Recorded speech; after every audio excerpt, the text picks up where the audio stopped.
My name is Steve Camarota. I'm with the Center for Immigration Studies. I am the center's director of research here. I should mention that the report I'm going to discuss today has two co-authors. One is Jason, and the other is Karen Ziegler. Now, as Mark pointed out, at the June 27th Democratic presidential debate, all the candidates endorsed giving health benefits of some kind, government-provided benefits, to illegal immigrants, but there was no exact discussion about what form this would take. So this research is in response to those proposals.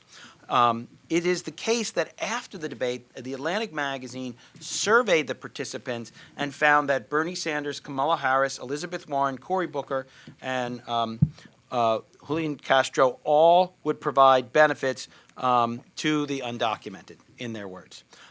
Joe Biden was less clear, but seemed to say that he would allow the illegal immigrants to buy insurance on the exchange, presumably unsubsidized.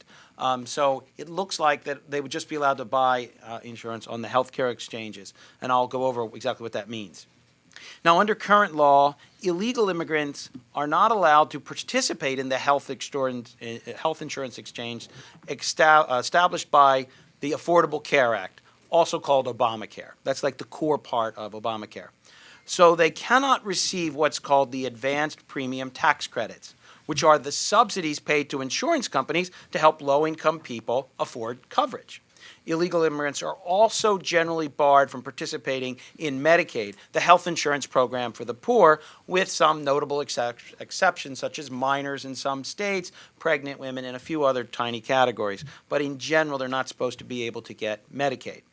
Now, as I said, the Democratic candidates seem to envision some significant change from this system. Now, as a reminder, here's very briefly how the Obamacare or the ACA works. Those with incomes under 400% of poverty, it's about $83,000 for a family of three in 2018, are eligible for the subsidies that reduce the amount that they pay for health insurance when they buy it on one of these exchanges.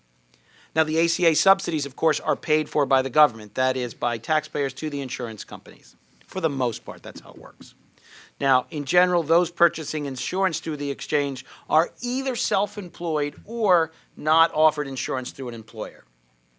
Now, the other aspect of the ACA is that it was originally designed for the lowest income people, those with under 138% of poverty, or that's about 29,000 very roughly in 2018 for a family of three. People below that level would be able to get Medicaid. That's the free health insurance that you can get, as opposed to the subsidized health insurance from the exchange. However, many states have chosen not to expand Medicaid. Now, the size of the ACA subsidy, that is the cost to taxpayers, primarily reflects a person's age and income, with income measured relative to the poverty threshold. The size of the subsidy goes up the lower the person's income. In other words, the poor get the most help, which of course makes sense. Factors such as a person's overall health or a pre-existing condition don't really matter in terms of the subsidy. Now, we basically look at then two scenarios when we try to figure out what it would cost to provide illegal immigrants with health insurance. The first scenario is basically, what if we just made them all eligible for ACA subsidies? That seems to be what the candidates have in mind, and so that's one possibility. The second scenario is a mix in which the higher income illegal immigrants, those basically between 138 and 400% of poverty, would get the ACA subsidies, and the ones with the lowest income would get Medicare. Now, consistent with other research, we estimate that there are about 5 million uninsured illegal immigrants with incomes low enough to get ACA subsidies. Now, there are, by most estimates, more than twice that number of illegal immigrants in the country, but many either have higher incomes, so they couldn't get the subsidies, or for the most part, they are insured by employers. Now, you might say that's surprising, but I think there's a pretty high degree of consensus that very roughly half of illegal immigrants have health insurance. Now, given their age, we estimate that the average cost of providing an ACA subsidy for illegal immigrants would be about $4,600 a year. While the average cost would be large, that subsidy is actually, for the illegal immigrants, is still less than what the average person now gets on the subsidies from the ACA. That is, people who are native-born or legal immigrants. This is primarily because illegal immigrants are a relatively young population, so they'd be somewhat less costly to insure with the subsidies. Now, what would the total cost for that roughly $5 billion be? We estimate that if they all signed up, 100% enrollment, it'd be about $22.6 billion a year. That is, if the roughly 5 million got the $4,600 subsidy, then it would be nearly $23 billion.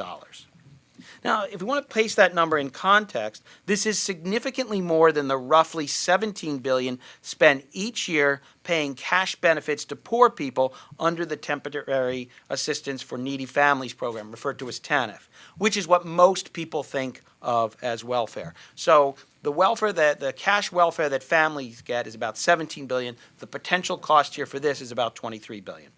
Now, the way to think about that is for every 1 million uninsured illegal immigrants who signs up for the ACA insurance and gets the subsidy, the cost to taxpayers is about $4.6 billion. So you can do your own calculation. Each million, so if you think only 2 million, then it's 4.6 times 2. If you think 3 billion, it's 4.6 times 3. So you can do your own estimate. Of course, many illegal immigrants eligible for the ACA subsidies would probably not sign up. In fact, we estimate that less than half would actually sign up based on other research, so we think the actual cost would not be the nearly $23 billion, but actually more like $10.4 billion. Now, what I think is interesting about this number is that although we think that illegal immigrants are on average cheaper to insure, and we think less than half of them would actually sign up, it's still the case that in the first year the costs would be over $10 billion. And it might run to over $100 billion in the first 10 years, which is the normal budget horizon used by the Congressional Budget Office when estimating costs of new legislation.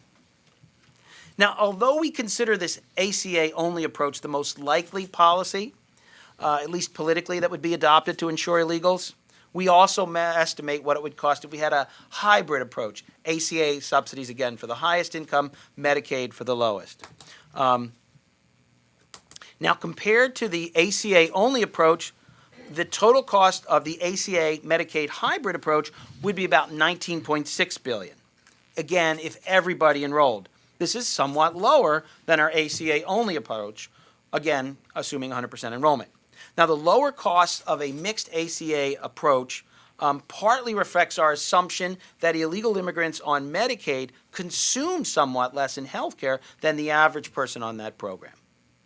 By contrast, ACA subsidies, as I mentioned before, are paid to companies, and they mostly just reflect a person's age and income, not their actual consumption of health care. But with Medicaid, the government would be insuring people directly, and the tendency of immigrants, including illegal immigrants and Hispanic immigrants, to consume somewhat less in health care when on the program, Medicaid, we actually have data on that, we think that would slightly lower the costs. It also may be less burdensome on public coffers to provide Medicaid to the lowest income illegal immigrants because Medicaid itself is actually slightly cheaper, or not even just slightly cheaper, than the ACA. Medicaid, because the government can negotiate down prices and can command lower fees from doctors and other healthcare providers, it's actually less costly people on Medicaid, the typical person, than the typical person now getting the ACA, and that would be true if we gave it to illegal immigrants. Seems kind of counterintuitive. The free health insurance paid for entirely by the government is actually somewhat cheaper. So if we gave illegal immigrants, at least the lowest income ones, access to Medicaid, it'd be somewhat cheaper than if we gave them the subsidies under Obamacare. Now, like our ACA-only analysis, we do not think that many immigrants would take advantage of an ACA Medicaid system. Again, based on other evidence of enrollment rates, we estimate the cost of a mixed ACA Medicaid approach would be about $10.7 billion annually, or again, though, over $100 billion over 10 years. So this means, however, if you may have noticed, that once we take into account likely enrollment, the cost of a Medicaid ACA approach rather than just an ACA approach would be slightly higher, even though the average cost of Medicaid is less than the average cost of ACA. Now, this seems strange. The reason for this is that the likely enrollment rates for Medicaid are so much higher than the likely enrollment rates for the ACA. So in sum, it costs less to insure each person on Medicaid than with ACA subsidies, but more immigrants would almost certainly take advantage of Medicaid. Remember, Medicaid is free. And if you get ACA subsidies, you still have to pay something. And that makes Medicaid enrollment rates generally much, much higher. Now, in conclusion, I would say this. Look, providing illegal immigrants with public health benefits may soon become a reality depending on how the political situation evolves. Of course, the costs of providing health insurance to illegal immigrants would depend heavily on what we choose. But if you look at the current system, the two primary ways in which we deliver free or reduced cost health care insurance to low-income residents are Medicaid and the ACA subsidies. Our analysis indicates that allowing uninsured, low-income illegal immigrants access to these programs would likely cost taxpayers $10 or $11 billion, assuming likely enrollment rates, but it's possible the costs could be up to $23 billion. Now, one important caveat about these estimates is we make no assumption about how giving free or subsidized health care to illegal immigrants might significantly increase the flow of new illegal immigrants into the country. If low-income people in other countries can come here free and get health care, it seems very likely that that could spur at least some additional illegal immigration, creating new costs. Because as you can see from these numbers, the value of that free insurance or the value of the subsidized insurance runs into the many thousands of dollars, and that is certainly an attractive option, or certainly a very attractive incentive. Now, the specific costs aside, I think this is maybe the most significant fact. If presidential candidates are advocating spending billions of dollars on people who are in the country illegally, in my view, this is significant in its own right, because it suggests that allowing in large numbers of less educated workers inevitably generates political pressure to provide them access to social programs. If there is significant political pressure to provide people who aren't even supposed to be in the country with benefits that cost thousands of dollars, it seems almost certain that over time pressure will grow to provide health insurance to low-income guest workers or other, quote, temporary immigrants as well. Right now, most legal immigrants cannot access Medicaid, for example, at least for the first 5 years, as Jason said. But if we gave Medicaid to illegal immigrants, surely that would have to change. Surely we'd have to give them access. The legal immigrants certainly would have to get it, and that's many millions of people potentially as well. The high cost of providing health care to less educated workers who earn modest wages and whose employers do not provide coverage is a reminder that tolerating illegal immigration or allowing such workers in the country legally is very likely to create a significant burden for taxpayers. But as Jason indicated, that's not because they're lazy, that's not because they didn't come here to work. Rather, it reflects the educational attainment and the resulting low income, the types of jobs they do, which means they don't pay a lot in taxes, and they will tend to use a lot in services, including potentially this one. Now, this, of course, is a big difference from immigration historically, and has nothing to do, really, with some sort of difference between the immigrants coming today and now. It has to do with us, our society. We have a well-developed welfare state in which we're very likely to offer coverage to people once here. Thank you.